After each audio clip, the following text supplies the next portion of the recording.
Hello viewers, welcome to my channel English in easy way.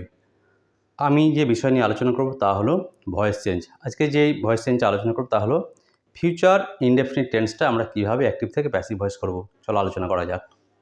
তো voice change future indefinite tense, প্রথমে আমরা চলে আসবো অ্যাক্টিভ ভয়েসের স্ট্রাকচার। তাহলে আমরা জানি সাবজেক্ট, তারপরে বসাতে হয় শ্যাল অথবা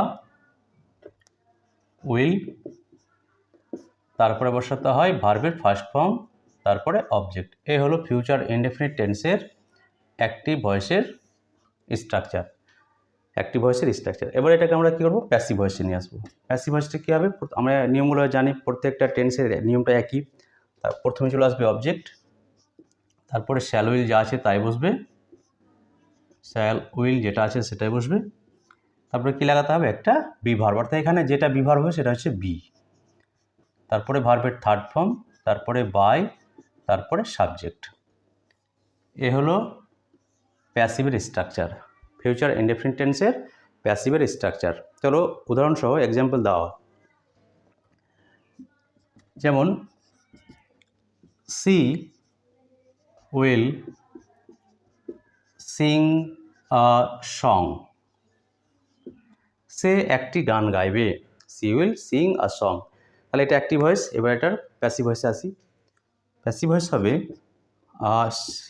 song will be sung by her. তাহলে প্যাসিভ ভয়েসটা কী হলো, অবজেক্ট চলে এলো আর সং, তারপরে শ্যাল উইলের মধ্যে একটা বসবে। আমরা শ্যাল উইলের ব্যাপারটা এর আগে শিখেছি। উইল বসলো, তারপরে বি, তারপরে সিংয়ের থার্ড ফর্ম হচ্ছে সাং, তারপরে বাই, তারপরে সি থেকে ওটা হয়ে গেল হার। আচ্ছা, আরেকটা উদাহরণ দেওয়া যাক।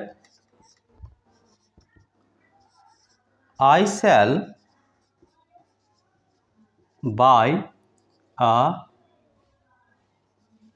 Mobile phone. Mobile phone, I shall buy a mobile phone, আমি একটি মোবাইল ফোন কিনব। প্যাসিভটা কী হবে, a mobile phone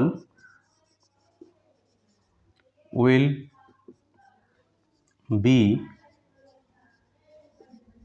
bot by me.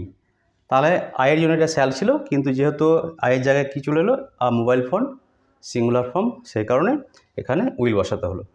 তাহলে এ হলো I shall buy a mobile phone will be bought by me.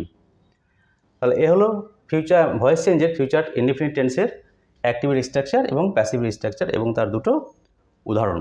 আশা করছি তোমরা খুব ভালোভাবে বুঝতে পেরেছো। যদি বুঝে থাকো তাহলে অবশ্যই আমার চ্যানেলটিকে সাবস্ক্রাইব করবে ও শেয়ার করবে।